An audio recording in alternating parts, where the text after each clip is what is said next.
Oke, assalamualaikum warahmatullahi wabarakatuh. Selamat pagi ya, saudara-saudara sekalian. Kita lanjutkan pemahamannya. Kita ke bab yang keempat mengenai statistika regresi. Ini untuk yang uji pemahaman yang pertama. Itu hanya sebatas bagaimana kita memahami tentang data. Kemudian kita masukkan ke dalam diagram dan kita lihat karakter dari data tersebut, apakah dia menunjukkan adanya korelasi. Korelasi itu mengandung maksud hubungan ya. Jadi apakah data tersebut memiliki hubungan atau tidak. Nah, itu inti dari pembahasan soal kali ini. Seperti itu ya. Oke, kita mulai yang pertama. Perhatikan gambar diagram berikut.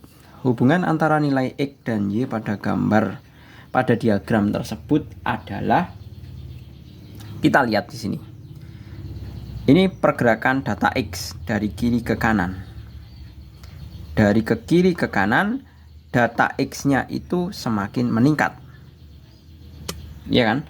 Tapi sebaliknya untuk data dari bawah ke atas itu kan merupakan data Y.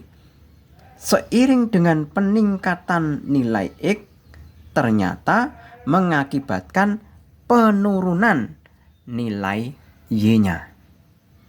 Ya, kita lihat X-nya 1, Y-nya 9. X-nya 2, Y-nya 8. X-nya 9, Y-nya 1.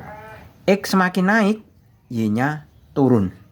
Nah, itu menunjukkan apa? Menunjukkan hubungan linier. Nah, ini bisa dianggap, kenapa linier? Linier itu maksudnya kita bisa menginterpolasi, istilahnya kalau di dalam analisis numerik ya, kalau di mata kuliah jurusan matematika itu namanya menginterpolasi. Jadi kita bisa menarik garis seperti ini. Ya, membuat garis lurus seperti ini sedemikian hingga kumpulan data-data ini nanti bisa diwakili oleh garis lurus yang nantinya akan kita pelajari sebagai garis regresi. Seperti itu. Jadi ini merupakan hubungan linier. Linier itu maksudnya garis lurus ya. Tapi liniernya adalah negatif. Jadi jawabannya adalah yang B. Kedua, diagram pencar yang menunjukkan korelasi positif antara X dan Y adalah, nah, kita identifikasi sekarang. A, ini korelasinya linier negatif, ya. B, linier positif. Loh, kenapa positif? Karena semakin naik X-nya, semakin naik nilai X-nya, itu nilai Y-nya juga semakin naik. Ya, seperti itu. Jadi linear bedanya dengan yang atas tadi. Kalau yang atas itu linear negatif, kalau yang ini, yang poin 2B ini adalah linear positif.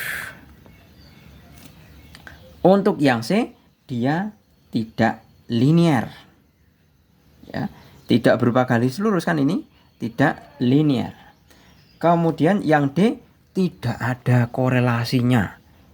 Ini ruwet ini. Kamu mau membuat kurva garis lurus tidak bisa. Mau membuat kurva eksponensial juga tidak bisa. Ya, ini tidak ada korelasi. Kemudian yang E juga tidak ada korelasinya. Jadi jawaban yang tepat adalah yang B. Berikutnya yang nomor 3. Berikut adalah diagram pencar yang menunjukkan hubungan antara usia dan ukuran sepatu beberapa siswa SMA Erlangga. Pernyataan yang tepat sesuai dengan diagram tersebut adalah, nah ini kita lihat ini. Usia 15 ada yang nomor sepatunya 34, 35, kemudian ada yang 39 dan 40. Usia 17 ada yang 34, 36, 37 dan 39. Nah, ini kan berarti kan datanya tersebar tidak merata. Ya kan?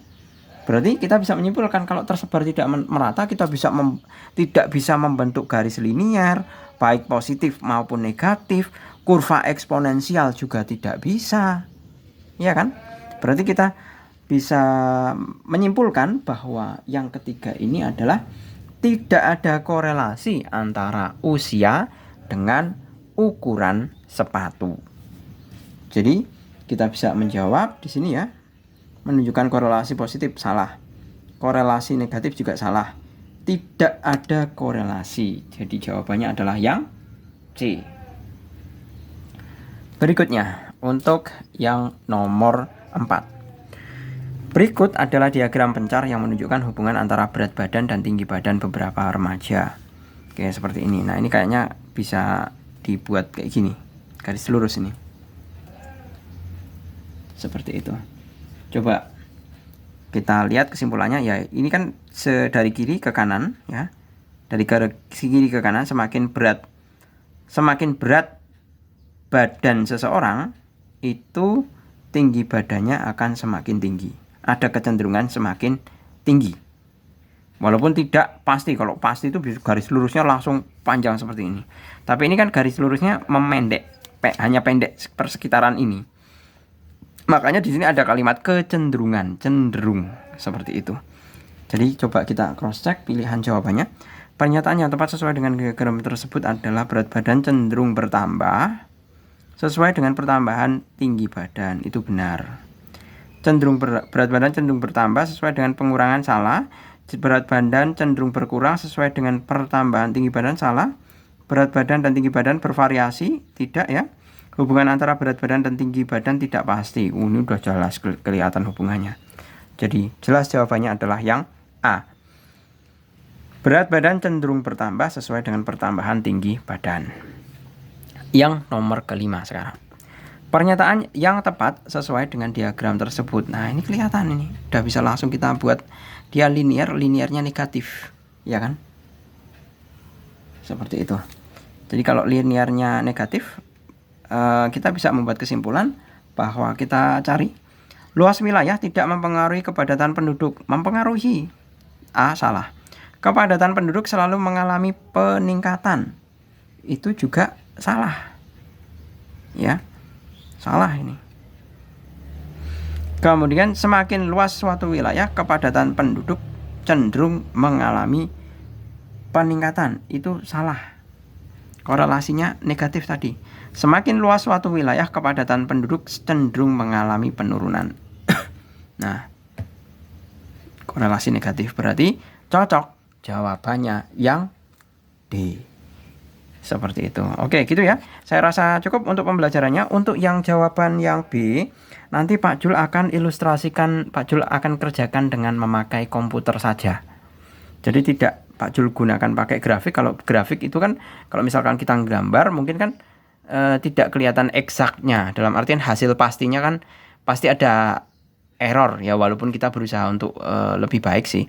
Tapi agar lebih memudahkan kalian dalam memahami untuk mengenai hubungan antara masing-masing variabel yang ada di dalam sebuah korelasi dua variabel, Pak Jul nanti akan bahas memakai komputer saja. Jadi pakai Microsoft Excel. Jadi grafiknya biar kelihatan jelas.